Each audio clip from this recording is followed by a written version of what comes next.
அனைத்து நண்பர்களுக்கும் வணக்கம்.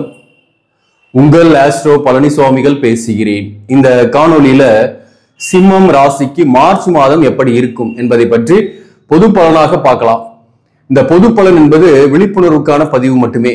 நம்ம பர்சனலா ஒரு முடிவு எடுக்கணும் அப்படின்னாக்க உங்களுடைய சுய ஜாதகத்தை உங்களுக்கு பிடித்த ஜோதிடரிடம் கொடுத்து செக் பண்ணிட்டு எதையுமே கன்க்ளூஷனுக்கு வாங்க, முடிவு எடுங்க. நம்ம சிம்மராசின்னும் போது பார்த்தீங்கன்னாக்க எல்லா விதமான கேட்டகரி பீப்புள்ஸும் இருப்பாங்க. சிம்மராசிக்கு ஒரு பொதுவான பலன் தான் நம்ம சொல்றோம். ஒரு விழிப்புணர்வுக்கான பதிவு தான் இது. சில விஷயங்கள்ல கவனமா இருக்கலாம், சில விஷயங்கள் துணிந்து செயல்படலாம். இது கோச்சார கிரகங்களின் அடிப்படையில சொல்லக்கூடிய பலன்கள் தான் இது. இப்போ இந்த மாதம் பொறுத்தவரையிலும் எப்படி இருக்கும் அப்படின்னா, சில பேருக்கு பாத்தீங்கன்னாக்க யார் யாரோ நண்பன் என்று ஏமாந்த நெஞ்சம் உண்டு அப்படின்ற மாதிரிதான் இருக்கும். அதாவது ராசியாதிபதி 7ஆம் இடத்துல இருக்கு. ராசிக்கு 7ஆம் இடத்துல சனியை அஸ்தங்கப்படுத்தி இருக்கு. இப்போ இந்த சனியை அஸ்தங்கப்படுத்தி இருக்கிறதுனால உங்களுக்கு பிடிக்காத ஒருத்தரோட நீங்க கூட இருக்கிற மாதிரியான சூழ்நிலை சில பேருக்குலாம் இருக்கும். தெரிந்தே அவர் பிடிக்கல, அவர் நமக்கு மறைமுக எதிரி தான் அப்படின்னு தெரிந்தே அவருக்கு உதவக்கூடிய சூழ்நிலையோ அல்லது அவரோட வாழக்கூடிய சூழ்நிலையோ அல்லது அவரோட இருக்கக்கூடிய சூழ்நிலையோ சில பேருக்கு இருக்கும். இது எல்லாருக்குமே கிடையாது. சில பேருக்கு இந்த மாதிரியான ஒரு சூழ்நிலைகளும் இருக்கக்கூடிய வாய்ப்புகள் உண்டு. அப்போ இந்த காலகட்டத்துல நம்ம எப்படி இருக்கணும் அப்படின்னாக்க, உங்களை சுத்தி சில எதிர்ப்புகள், மறைமுக எதிர்ப்புகள் இருக்கிற மாதிரி இருக்கும். அது வேலை பார்க்கக்கூடிய இடத்துல கூட சரி, அல்லது உறவுகள்ல கூட மறைமுக எதிரிகள் இந்த நேரத்துல கை ஓங்கி இருக்கும். எதிரிகளின் கை ஓங்கி இருக்கும். ஆனாலும் அவர்களையும் நீங்க ஆதரிப்பீங்க. அதுதான் உங்களுடைய பெருந்தன்மை. ஆதரித்தாலும் உங்களுக்கு நல்ல பேர் இருக்காது. நம்ம எவ்வளவுதான் நல்ல விஷயத்த சொன்னாலையும் சில பேர் அதுக்கு ஆப்போசிட்டா ரியாக்ட் பண்ணிட்டு இருக்கிறாங்க இல்லையா, அந்த மாதிரியான சூழ்நிலை இருந்துகிட்டு இருக்கும். அப்போ நீங்க என்ன பண்ணணும்னாக்க, இதுவும் கடந்து போகும் வாழ்க்கை அப்படின்னு சொல்லிட்டு அதுக்கு பெரிதுபடுத்தாம இருந்தீங்கன்னா மன அழுத்தம் இல்லாம இருப்பீங்க. குறிப்பா இது யாருக்கு அதிகமாக இருக்கும் அப்படின்னாக்க, அதாவது நட்சத்திரத்தின் அடிப்படையில சொல்லணும்னாக்க உத்திரம் நட்சத்திரத்தில் பிறந்தவர்களுக்கு இருக்கும். அதே போல பூரம் நட்சத்திரத்தில் பிறந்தவர்களுக்கும் வாய்ப்பு இருக்கு. உத்திரம் நட்சத்திரத்தில் இருக்கிறவங்களுக்கு தான் கொஞ்சம் கூடுதலான மன அழுத்தம் இந்த காலகட்டத்தில் இருக்கும். நம்ம எவ்வளவோ நல்லது செய்யறோம், எவ்வளவோ நல்லது சொல்றோம், ஆனா நமக்கு உரிய ரெகக்னிஷன் கிடைக்கல. ஹார்ட் ஒர்க் பண்ற இடத்துல உரிய ரெகக்னிஷன் கிடைக்கல அப்படின்ற எண்ணங்கள்லாம் இந்த காலகட்டத்தில் இருக்கும். குறிப்பா இந்த சனி அசங்கப்படுத்தி இருக்கிறதுனால ஹார்ட் ஒர்க் இருக்கும். வாழ்க்கை துணைவரை நேசிக்கக்கூடியவராக தான் இருப்பீங்க நீங்க. ஆனாலும் வாழ்க்கை துணைவருடன் சில மனஸ்தாபங்கள், கருத்து வேறுபாடுகள் போகும்.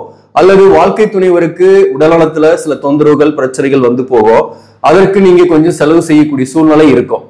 அதாவது உறவுகள் விஷயத்துல கொஞ்சம் மிஸ் அண்டர்ஸ்டாண்டிங்லாம் வருங்க. அது வாழ்க்கை துணைவராக இருந்தாலும் சரி, அல்லது உங்களுடைய உறவுகளாக இருந்தாலும் சரி, அவங்களோட இந்த காலகட்டத்தை பொறுத்தவரையிலும் ரொம்ப நெருங்கி பழகினீங்கன்னு வச்சுங்களேன். அதாவது ரொம்ப ஒரு எலாஸ்டிக் ரொம்ப இழுத்தீங்கன்னு வச்சீங்கன்னா பிச்சிடும் இல்லையா, அந்த மாதிரிதான் இந்த காலகட்டத்துல. அதே போலதான் சில நண்பர்கள், கூட்டாளிகள், கூட்டு தொழில் செய்றீங்கன்னாக்க கூட்டாளிகளுடன் மன வருத்தங்கள் வரும். அதே போல சில நண்பர்களோட பாராமுகத்தை நீங்க பார்க்கலாம். அதாவது நீங்க உதவி செஞ்சிருப்பீங்க, இந்த நேரத்துல நீங்க உதவி போய் கேட்டீங்கன்னா அவங்க கிட்ட இருந்து அந்த உதவி வராது. சரி, உதவிதான் வரல, அட்லீஸ்ட் பேசவா செய்வாரான்னு பாத்தீங்கன்னா அதுவும் இருக்காது. சோ அந்த வகையில பாராமுகத்தையும் பார்க்கக்கூடிய வாய்ப்பும் உண்டு. சில பேருக்கு நீங்க பிடிக்காதுன்னு தெரிஞ்சு உதவி செஞ்சுட்டு இருப்பீங்க, வேற வழி இல்லாம அதே இடத்துல இருக்கக்கூடிய சூழ்நிலையும் சில பேருக்கு இருக்கும். சோ இதெல்லாம் கண்டகச்சனியோட தாக்கங்கள் தான். இப்போ இந்த மாதத்தை பொறுத்தவரையிலும் வேலை தொழில் அமைப்பு எப்படி இருக்கும் அப்படின்னாக்க, 10ஆம் பாவகத்துல குரு, அதே போல 8ஆம் இடத்துல சுக்கிரன் வக்கரம் ஆயிடுறாரு. மார்ச் 1ஆம் தேதியில இருந்து சுக்கிரன் வக்கரம். 11ஆம் அதிபதியாக வரக்கூடிய புதனும் 8ஆம் இடத்துல நீசம் பெற்று இருப்பாரு. கூடவே ராகு இருக்கு. முதல் 15 நாள் சூரியன் 7ஆம் இடத்துல இருக்கும். அப்ப இந்த முதல் 15 நாள் பாத்தீங்கன்னாக்க வேலையில ஒரு திருப்தியற்ற சூழ்நிலை இருக்கும், ஒர்க் பிரஷர் இருக்கும், ஒரு இடமாற்ற சிந்தனை கூட இருக்கும். அதாவது குரு சுக்கிரன் பரிவர்த்தனை, இடமாற்ற சிந்தனை எல்லாம் இந்த காலகட்டத்தில் வரும். ஒரு திருப்தியற்ற சூழ்நிலை இருந்தாலும், ஏன்னா வக்கரம் ஆயிடுச்சு சுக்கிரன், ஆனா ராகுவோடு சேர்ந்து இருக்கிறனால கொஞ்சம் பலமா தான் இருக்கு. அந்த வகையில் நம்ம எடுத்துக்கலாம். இந்த குரு 10ல ரோகிணி நட்சத்திர சாரத்துல இருக்கிறதுனால உங்களுக்கு தொழில ஒரு வேலை இடத்துக்கு போலாம் அப்படின்ற மூமெண்ட்ஸுக்காக யோசிச்சுட்டு இருப்பீங்க. அதை மாதத்தோட பிற்பகுதியில செயல்படுத்துங்க. ஏன்னா புதனும் வக்கரமாயிடுறாரு, நீச பங்கம் ஆயிடும். 8ஆம் இடத்துல லாபஸ்தானாதிபதியாக வரக்கூடியவர் இங்க நீச பங்கம் ஆகிறார் 8ஆம் இடத்துல. அப்ப திடீர் தனவரவுகள் வரும். நீங்க எப்பவோ கொடுத்து வச்ச பணம் இன்னமும் கிடைக்கலன்னு கவலைப்படுறவங்க போய் கேட்டீங்கன்னா கிடைக்கக்கூடிய வாய்ப்பு மாதத்தோட பிற்பகுதியில உண்டு. அதே போல வேலை வாய்ப்புக்காக முயற்சி பண்றீங்க அல்லது ஒரு இடமாற்றம் வேணும், அதுக்காக நான் ட்ரை பண்ணிக்கிறேன், வேற ஒரு ஜாபுக்கு மூவ் பண்றேன், அது கிடைக்குமா அப்படின்னா அந்த மாதத்தை பொறுத்தவரையிலும் பிற்பகுதியில மார்ச் 15ஆம் தேதிக்கு பிறகு அதுக்கான வாய்ப்பு உண்டு. ஒரு இடமாற்றத்தால் உங்களுக்கு நன்மை கிடைக்கிறதுக்கு நிறைய சான்சஸ் இருக்கு. அதாவது லாபங்களோ அல்லது சேலரி ஹைக் ஆகி வேலையில ஒரு முன்னேற்றமான சூழ்நிலையோ இருக்கும். சரி, இடமாற்றம் அசையில இருக்கிற இடத்துல பெனிஃபிட் கிடைக்குமா அப்படின்னாக்க கண்டிப்பாக கிடைக்கும். இருக்கிற இடத்துலயே கூட சில பேருக்கு பதவி உயர்வோ அல்லது ஊதிய உயர்வோ கிடைக்கக்கூடிய வாய்ப்பும் உண்டு. அரசு பணியில் இருப்பவர்களுக்கு இந்த மேக்சிமம் அந்த இடமாற்றங்கள் ஏற்படக்கூடிய வாய்ப்பு அதிகம். அந்த இடமாற்றமும் உங்களுக்கு நன்மையா தான் இருக்கும். இந்த மாதத்தை பொறுத்தவரையிலும் தொழில்ல ஒரு ஆரம்பத்துல இருந்து சரி கடைசி வரலும் ஒர்க் ப்ரெஷர்லாம் இருக்குங்க. கூட இருக்கக்கூடிய எம்ப்ளாயிஸோ அல்லது உங்களுடைய மேலதிகாரிகளுடைய டென்ஷன் டார்ச்சர்லாம் கொஞ்சம் இருக்கதான் செய்யும். நீங்க நைட் பகலா கூட ஒர்க் பண்ற மாதிரி இருக்கும், குடும்பத்தை விட்டு தனித்து ஒர்க் பண்ற மாதிரி இருக்கும் வேலை பார்க்கக்கூடியவர்களுக்கு. இந்த மார்ச் 27ஆம் தேதி வரலும் சனி அசங்கத்தை தான் இருக்கிறாரு. அப்போ ஒர்க் ப்ரெஷர்லாம் இருக்கும், ஆனா ஊதியமும் இந்த மாதத்தோட இறுதியில பெட்டராவே இருக்கும். அதாவது பிசினஸ் பண்ணக்கூடியவர்களுக்கு ஆரம்பத்துல முதல் 15 நாள் புதன் லாபஸ்தானாதிபதி வரக்கூடியவர் 8ஆம் இடத்துல இருக்கிறதுனால லாபங்கள் இல்லாம அல்லது கொஞ்சம் குறைவான லாபங்களோடு இருக்கக்கூடிய சூழ்நிலை இருந்தாலும் மாதத்தோட பிற்பகுதியில மார்ச் 15க்கு பிறகு திடீர்னு பண வரவு நல்லாவே இருக்கும், மணி ஃப்ளோட் நல்லா இருக்கும், லாபங்கள் வரும். லாபஸ்தானாதிபதி 8ஆம் இடத்துல இருந்து வக்கரமாகும் போது திடீர் தனவரவு கொடுக்கும், மேலும் மறைந்த புதன் நிறைந்த செல்வத்தையும் கொடுப்பார் இல்லையா. அந்த வகையில இந்த மாதத்துல உங்களுக்கு சில பிரச்சனைகளுக்கு தேவையான பணம் கைக்கு வரும். சில பேர்லாம் கடன் வாங்கி கூட வரும், சில பேர் ஏற்கனவே கொடுத்து வச்சு பணம் கைக்கு வரும். சில பேருக்கு சீட்டு போட்டிருக்கீங்க அல்லது ஒரு சேமிப்பு வச்சிருக்கீங்கன்னா அந்த பணத்தை எடுத்து இப்ப செலவு பண்ணக்கூடிய சூழ்நிலை இருக்கும். கையில பணப்புழக்கம் இருக்கும். இதெல்லாம் பாசிட்டிவான விஷயங்கள் தான். இந்த மன கஷ்டங்கள் ஒரு மன அழுத்தங்களை உருவாக்குறது பாத்தீங்கன்னாக்க ரிலேஷன்ஷிப் வகையில தான். அந்த வகையில இந்த புதன் வக்கரம், சுக்கிரன் வக்கரம், ராகும் வக்கர கிரகம் தான். இந்த 3 கிரக சேர்க்கை மாதத்தோட பிற்பகுதியில அதோட சூரியனும் போய் சேர்றார் 8ஆம் இடத்துல. அப்போ அந்த 8ஆம் இடத்துல சூரியன், சுக்கிரன், புதன், ராகு இருக்கிறதுனால தந்தையின் உடல்நலத்துல கவனம் செலுத்தீங்க. இது மாதத்தோட தொடக்கத்தில இருந்தே தந்தையின் உடல்நலத்துல கவனம் செலுத்தீங்க. அல்லது தந்தையுடன் கருத்து வேறுபாடுகள் வரும். அதே போல சில பேருக்கு பூர்வீக சொத்து கை மாறலாம், பூர்வீக சொத்துல ஆதாயம் பெறக்கூடிய வாய்ப்பு உண்டு இந்த காலகட்டத்தை பொறுத்தவரையிலும். அதே போல சில பேருக்கு சில உறவுகள், புதிய உறவுகள் வரக்கூடிய வாய்ப்பும் உண்டு. எதிர்ப்பாளினுடைய நட்பு அல்லது காதல் போன்றவை இந்த காலகட்டத்தில் ஏற்படும். அதனால உங்களுக்கு பணம் விரயமாகலாம் அல்லது சில நேரங்களில் மன கஷ்டமும் வரலாம். இந்த சுக்கிரனும் புதனும் 10 மற்றும் 11ஆம் அதிபதி சேர்க்கை என்பது பாத்தீங்கன்னாக்க உங்களுக்கு தேவையான பணம் வரும், நீங்க எண்ணங்கள் நிறைவேறும். குறிப்பா இப்போ திருமணத்துக்காக வரன் பாக்குறீங்கன்னா மாதத்தோட பிற்பகுதியில அதற்கான வாய்ப்புகள் உண்டு. மறுமணத்திற்காக வரன் பாக்குறீங்கன்னா அதற்கான வாய்ப்புகள் உண்டு. மூத்த சகோதரத்துடன் இருந்து வந்த கருத்து வேறுபாடுகள் மாதத்தோட பிற்பகுதியில நீங்கும்.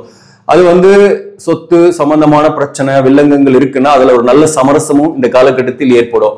வீடு வாங்குறது, சொத்து வாங்குறது அல்லது வாகன மாற்றம் போன்றவையும் இந்த காலகட்டத்தில் ஏற்படும்.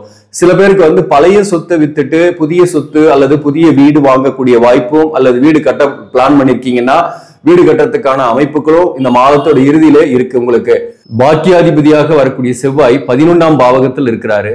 உங்க ராசிக்கு 11ல வக்கர நிவர்த்தி ஆயிடுது. செவ்வாயோட பார்வை 5ஆம் பாவகத்துக்கு வரும்.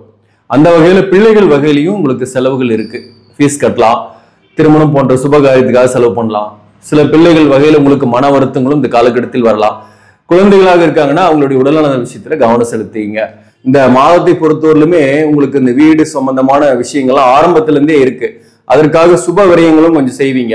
பொதுவாகவே 8ஆம் இடம் சுக்கிரன் வலுப்பெற்று வக்கரமாகும் போது வீடு சம்பந்தமான செலவுகள் ஆகும்.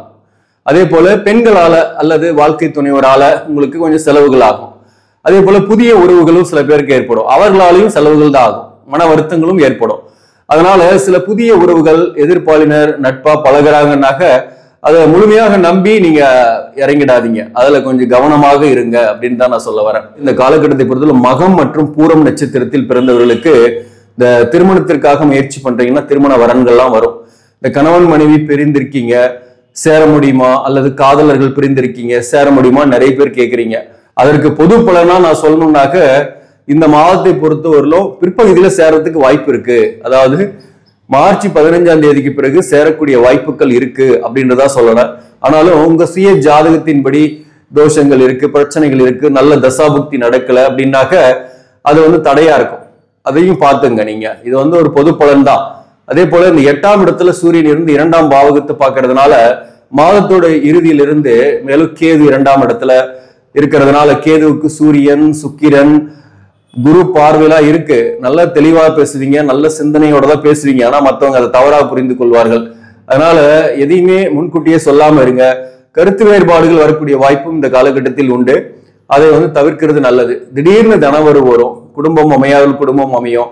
பிரிந்து போன உறவுகள்லாம் உங்களோட சேரக்கூடிய வாய்ப்பு மாதத்தோட பிற்பகுதியில் உண்டு. அதாவது தொழில் காரணமாக பிரிந்திருக்கீங்க, ஆளுக்கு ஒரு பக்கம் இருக்கிறீங்கன்னா இந்த நேரத்துல சேர்ந்து வாழக்கூடிய வாய்ப்புகள் உண்டு. இந்த மாதத்தை பொறுத்தவரையிலும் தொழில் மாதத்தோட பிற்பகுதியிலிருந்து உங்களுக்கு முன்னேற்றமான சூழ்நிலையில தான் இருக்கும். முதல் பகுதியில தான் கொஞ்சம் நெகட்டிவா இருக்கிற மாதிரி இருக்கும், டென்ஷனா இருக்கிற மாதிரி இருக்கும். பிற்பகுதியில நல்லாவே இருக்கு. அதே போல இந்த மாதத்தை பொறுத்தவரையிலும் எந்தெந்த தொழில்கள்லாம் சிறப்பாக இருக்கும்னாக்க வாக்கால் பிழைக்கக்கூடிய தொழில், அதே போல கன்சல்டேஷன், மருத்துவம் சார்ந்த துறையிலுக்கு இடமாற்றம் எதிர்பார்க்கலாம். ஊதிய உயர்வோட அல்லது பதவி உயர்வு கூட எதிர்பார்க்கலாம். அரசியல்வாதியாக இருப்பவர்களுக்கு இந்த நேரத்துல நேம் அண்ட் ஃபேம் கிடைக்கும். திடீர் புகழ், திடீர்னு வெளிச்சத்துக்கு வர்றது, திடீர்னு பணம் கையில போடுறது போன்றவையெல்லாம் இந்த காலகட்டத்தில் உண்டு. அரசு பணியில் இருப்பவர்களுக்கும் இந்த காலகட்டத்தில் வருமானம் ஆஸ்யூஷுவலா இருக்கும். ஒரு முன்னேற்றமான சூழ்நிலை தான். வருமானம் கூடுதலாகவே கிடைக்கிறதுக்கும் மாதத்தோட இறுதியிலிருந்து வாய்ப்புகள் உண்டு. அதே போல மண்மனை, ரியல் எஸ்டேட், விவசாயம் சார்ந்த துறை, எலக்ட்ரிக்கல் எலக்ட்ரானிக்ஸ் இன்ஜினியரிங் சார்ந்த துறை, அக்கௌண்ட்ஸ், ஆடிட்டிங், பேங்கிங் இந்த பணியில இருப்பவர்களுக்கெல்லாம் ஒரு ஆஸ்யூஷுவலா லைஃப் போயிட்டு இருக்கும். பெரிய அளவுக்கு பாதிப்பு இல்லை, நல்ல ஒரு முன்னேற்றமும் உண்டு. தொழில நிர்வாகம், ஐடி, கம்ப்யூட்டர் இந்த துறைகளில் இருப்பவர்களுக்கு கொஞ்சம் மன அழுத்தம் இருக்கும், ஒர்க் ப்ரெஷர் இருக்கும். அவர்களுக்கு இடமாற்றங்கள் ஏற்படக்கூடிய வாய்ப்பும் உண்டு. ஸோ இந்த மாதத்தை பொறுத்தவரையிலும் தொழில் மேக்சிமம் சிறப்பாக தான் இருக்கு, ஒன்றும் பிரச்சனை கிடையாது. யாரையாவது நம்பி கூட்டு தொழில் செய்றீங்கன்னா அதை தவிர்த்துருங்க. கூட்டு தொழில் ஆரம்பிக்கிறத அவாய்ட் பண்ணுங்க. அல்லது ஆல்ரெடி கூட்டு தொழில் இருக்கிறீங்க, கொஞ்சம் கவனமா இருங்க. வாழ்க்கை துணைவரின் உடல்நலத்துல கவனம் செலுத்திங்க. சில நண்பர்கள், சில உறவுகள் உங்களோடயே இருந்து உங்களுக்கு எதிராக செயல்படுவார்கள். அதையும் இனம் கண்டு அடையாளம் காண்பீர்கள். இந்த மாதத்தை பொறுத்தவரையிலும் அவர்களை விட்டு பிரிந்து இருக்கிறது தான் நல்லது. அதுதான் நான் சொல்ல வரேன். இந்த மாதத்தை பொறுத்தவரையிலும் படிக்கக்கூடிய மாணவர்களை பொறுத்தவரையிலும் சிறப்பாகவே படிப்பீங்க. 2ஆம் பாவகத்துக்கு சுக்கிரன், குரு மற்றும் சூரியனோட பார்வையெல்லாம் இருக்கிறதுனால கல்வியில ஒரு பிரைட்னஸ் இருக்கும். ஹார்ட் ஒர்க் பண்ணி படிச்சு ஒரு நல்ல மதிப்பெண் தேர்வுகளில் வாங்கக்கூடிய வாய்ப்பு உண்டு மாணவர்களுக்கு. மறைந்த புதன் நிறைந்த கல்வியை கொடுப்பார். அந்த வகையிலையும் நல்லாவே படிப்பீங்க, பிரச்சனை கிடையாது. இந்த மாதத்தை பொறுத்தவரையிலும் வழிபட வேண்டிய தெய்வம் எது அப்படின்னாக்க லக்ஷ்மி நரசிம்மரை வழிபாடு செய்யுங்க. அது உங்களுக்கு சிறப்பான பலனை கொடுக்கும். முடிந்தால் நீங்க சக்கரத்தாழ்வார் கோயிலுக்கு கூட போயிட்டு வரலாம். திருச்சியில ஸ்ரீரங்கத்துல பாத்தீங்கன்னாக்க படுத்திருக்கக்கூடிய ரங்கநாதர் வழிபட்டு பக்கத்திலேயே சக்கரத்தாழ்வார் சன்னதி இருக்கு, அங்க போய் வழிபாடு செய்யலாம். அப்படி இல்லைன்னா வீட்லயே படுத்திருக்கக்கூடிய ரங்கநாதர் போட்டோவோ அல்லது சக்கரத்தாழ்வார் போட்டோவோ வச்சு நீங்க வெள்ளிக்கிழமை தோறும் சுக்கிர காயத்ரி மந்திரம் சொல்லி வழிபாடு செய்யறது உங்களுக்கு நன்மைகளை கொடுக்கும்.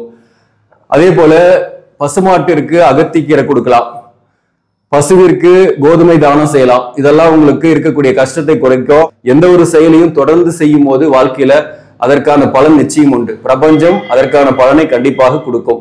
ஆக நண்பர்களே, இந்த பதிவு உங்களுக்கு பிடிச்சிருந்தாக லைக் பண்ணுங்க, இதை மற்றவர்களுக்கும் ஷேர் பண்ணுங்க. இன்னும் நம்ம சேனலை சப்ஸ்கிரைப் பண்ணாம பாக்குறவங்க சப்ஸ்கிரைப் பண்ணி கண்டினியூ பண்ணுங்க. இதன் மூலம் உங்களுக்கு ஒரு சரியான ஜோதிட தகவல்களும் ஆன்மீக தகவல்களும் கிடைக்கும். நன்றி, வணக்கம்.